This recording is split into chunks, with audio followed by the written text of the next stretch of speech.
Welcome back to the Africa Corridor. We don't do politics, we don't do celebrity gossip, we do roads, runways, railways, dams, and data centers. Because movement is money and infrastructure is the skeleton of a nation, Kenya is already famous for projects like the Mombasa Gate Bridge and the Nairobi Railway City, but those are just the headline acts. Behind the scenes, dozens of other mega projects are rising, from a Silicon Savannah in the middle of nowhere to a stadium shaped like a warrior's shield. Today, we're pulling back the curtain on 10 more projects that are quietly reshaping Kenya. Some are almost finished, others are just breaking ground. All of them matter. Let's go. Number 1. JKIA Modernization. Kenya's airport gets a second life. Let's start in the air. Jomo Kenyatta International Airport, JKIA, was opened in 1958. That's 67 years ago. It still handles about 9 million passengers a year. But it's bursting at the seams. One runway, aging terminals, long queues. Kenya's solution? A massive modernization. Over the next 2 decades, JKIA will get a second independent runway, new terminals, more aircraft parking, and smart tech like biometric passenger processing, automated baggage handling, and digital queue management. The goal: handle 22 million passengers a year, more than double today's capacity. Financing comes from public-private partnerships. No single entity is footing the entire bill, and that's deliberate. The government wants private efficiency without losing control. For the Africa Corridor, this matters because airports are the front doors of any economy. If JKIA becomes a true global hub, more airlines come, more tourists arrive, and more export goods fly out fresh. Kenya is betting that the future of East African air travel runs through Nairobi. Number 2. Talanta Sports Stadium, a monument to football. Now let's move from the air to the pitch. On the historic grounds of Jamhuri in Nairobi, a new coliseum is rising. The Talanta Sports Stadium will hold 60,000 spectators, and it is built specifically for football. That means no athletics track. The stands push right up to the touchline. Fans will be close enough to hear the players shout. The design is striking. The facade is inspired by the shield and spears from the Kenyan flag. Inside, you get 52 skyboxes, goal line technology, high-definition lighting, a hybrid pitch, VR booths, a 300-room 4-star hotel, and parking for over 3,000 cars. China Road and Bridge Corporation is building it, under the supervision of the Kenya Defense Forces. That is not a small detail. It shows how seriously the government is taking both speed and quality. Why does this matter? Kenya, Uganda, and Tanzania are co-hosting the Africa Cup of Nations soon. Talanta is a strong contender for the final match, and beyond that, it becomes a national landmark, a place where young Kenyans dream of playing. For the Africa Corridor, this stadium is not just sports, it's soft power. It's a message that Kenya can host world-class events on its own soil. Number 3. Vipingo Special Economic Zone. The green factory by the seahead north from Mombasa, and you'll find Vipingo. For years, it was just coastal farmland. Now it's becoming something entirely different. The Vipingo Special Economic Zone is a 2,000-acre industrial park.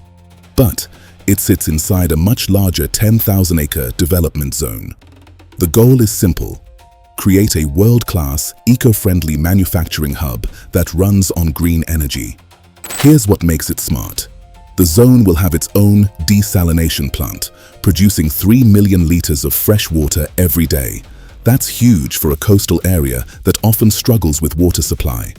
The project is being developed by Arise Integrated Industrial Platforms in partnership with Centum Investment Company. The target is to attract over 390 billion shillings worth of investment and generate more than 35,000 jobs. For the Africa Corridor, this is a model worth watching.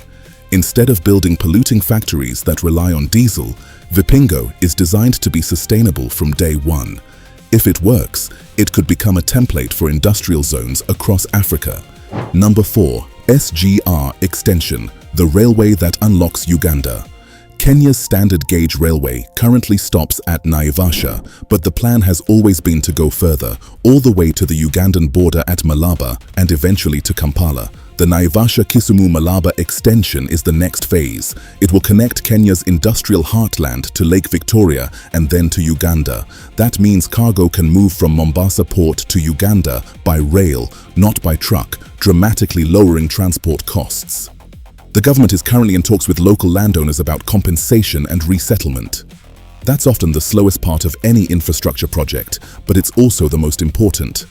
Done right, communities benefit. Done wrong, projects stall. Once completed, this railway will open up inland regions, boost trade between Kenya and Uganda, and take thousands of heavy trucks off a dangerous road. For the Africa Corridor, this is about regional integration. A railway doesn't stop at a border, it connects economies. Number 5. Mwache Multipurpose Dam. Water for the coast Mombasa and Kilifi counties have a chronic problem, not enough clean water. The Mwache Multipurpose Dam is designed to solve that. Built on the Mwache River at Fulugani village, this 20 billion Kenyan shillings project will create a reservoir of 136 million cubic meters. That's enough to provide reliable water for homes and industries, plus irrigate 2,000 hectares of farmland. For the people living along the coast, this is not abstract. It means fewer dry taps. It means farmers can grow crops year-round. It means businesses don't have to buy expensive trucked water. Dams are not glamorous, but they are the quiet engines of any economy. Without water, nothing grows. Without water, factories close. Mwache is a lifeline carved from concrete, and it's long overdue. Number 6. Ngong Road Viaduct. Unclogging. Nairobi's worst bottleneck. Anyone who has driven in Nairobi knows the nightmare that is Ngong Road. It snakes through the city, jammed from morning to night. The solution is the Ngong Road Viaduct, a multi-lane flyover that will connect Ngong Road directly to Kenyatta Avenue. Traffic will flow above the worst intersections, bypassing the chaos below. But this is not just a bridge for cars. The project includes modern street lighting, improved drainage, and dedicated lanes for pedestrians and non-motorized transport. Because a city that only moves cars is a city that leaves most people behind. For the Africa Corridor, this viaduct represents a shift in thinking. Instead of just adding more lanes, Nairobi is trying to build smarter, separating different types of traffic and reclaiming the flow of the city. It won't fix everything overnight, but it will fix one of the most notorious bottlenecks in East Africa. Number 7. Usahihi Expressway, Nairobi to Mombasa in 5 hours. Right now, driving from Nairobi to Mombasa takes about 10 hours. The road is narrow, crowded, and dangerous. The Usahihi Expressway changes that. A 440-kilometer, 4 to 6 lane superhighway that will slash travel time to just 4.5 to 5 hours. Construction is expected to start in 2026 with completion around 2030. When finished, it will have electric vehicle charging stations, forward-thinking and wildlife-friendly overpasses to keep animals safe and roads clear. For trucks moving cargo from Mombasa port to Nairobi and beyond, every hour saved is money earned. For families traveling between the two cities, it means arriving fresh instead of exhausted. This expressway is not cheap, but the economic return, faster trade, lower fuel costs, fewer accidents, will be enormous. For the Africa Corridor, this is the kind of project that defines a generation. It's bold, expensive, and absolutely necessary. Number 8. Galana Kulalu Food Security Project, Ending Import Dependency. Kenya imports a lot of food it could grow itself. Maize, soybeans, even vegetables. The Galana Kulalu project is designed to flip that. It's a public-private partnership aimed at developing between 20,000 and 200,000 acres of irrigated land along the Galana River.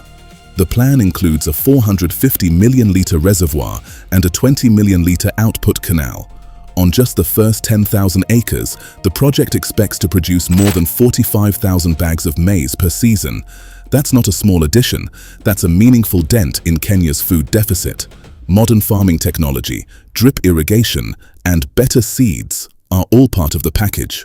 For the Africa Corridor, food security is the most basic form of sovereignty. A country that cannot feed itself is a country that is never truly independent. Galana Kulalu is not just a farm, It's a strategic asset. Number 9. Konza City Technopolis, the Silicon Savannah. About 60 kilometers southeast of Nairobi, a city is rising from the dust. It's called Konza Technopolis, but everyone knows it as the Silicon Savannah. This is a flagship project under Kenya's Vision 2030. A smart city designed to be a global hub for technology, research, biotech, and innovation. Powered by green energy, built for the digital economy. The first phase is already complete. That includes 40 kilometers of smart roads, a 120 megawatt power substation, 170 kilometers of water and sewer networks, 500 kilometers of ICT conduits, and a national data center. Phase 2 is now in motion. When fully built, Konza will house universities, tech companies, research labs, and thousands of homes. It's meant to be a place where young Kenyans don't have to move to Europe or America to build a career in tech. For the Africa Corridor, Konza is the most ambitious bet on the future. Not a road or a dam, but a whole new city designed for the 21st century. Number 10. Thwake Multipurpose Dam, water for 1 million people. We end with the biggest dam on our list. The Thwake Multipurpose Dam rises 80.5 meters high, that's about 26 stories. It holds 688 million cubic meters of water, which is enough to fill more than 275,000 Olympic-sized swimming pools. This is a flagship Vision 2030 project, and its impact is massive. Over 1.3 million people in the lower eastern region of Kenya will finally have access to clean, reliable water. The dam will also irrigate more than 40,000 hectares of farmland, turning dry land into productive fields. That means farmers can grow crops year-round. That means children spend less time fetching water and more time in school. That means whole communities stop being dependent on food aid. Thwake is not a flashy project, it's a concrete wall holding back a river. But that wall will change lives for generations. For the Africa Corridor, Thwake represents the best kind of infrastructure, the kind that lifts the poorest first. 10 projects, billions of dollars, and every single one of them is a bet on the future. An airport that welcomes the world, a stadium that hosts champions, an industrial zone that manufactures cleanly, a railway that crosses borders, dams that bring water to dry land. A viaduct that unclogs a city, an expressway that saves hours, a food project that feeds millions, a tech city that dreams big, and a reservoir that holds back drought. None of these alone will transform Kenya, but together they form a skeleton.